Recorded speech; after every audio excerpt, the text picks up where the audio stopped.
Profil anak Gubernur Kaltara yang meninggal, perwira polisi ini jabatan yang pernah diemban. AKP Novandi Arya yang merupakan anak Gubernur Kalimantan Utara, Zainal Arifin Paliwang meninggal dunia.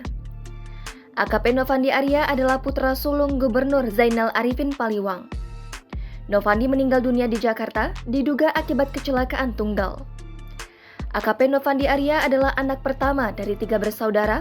Almarhum Novandi Arya meninggalkan 2 saudara putri. Diketahui, AKP Novandi Arya saat ini bertugas di Satpol Air Berau, Kalimantan Timur. Ia juga pernah menjabat Kasatpol Air Polres Kukar, serta bertugas di KP3 Samarinda. AKP Novandi Arya mengikuti jejak sang ayah, Zainal Arifin Paliwang yang juga seorang perwira polisi. Karir Zainal Arifin Paliwang sebelum menjabat Gubernur Kaltara yakni sebagai polisi berpangkat Brigjen. Zainal Arifin Paliwang juga lama berkarir di Polair sebelum akhirnya menjabat Wakapolda Kaltara dan pensiun lalu menjadi Gubernur Kaltara kedua.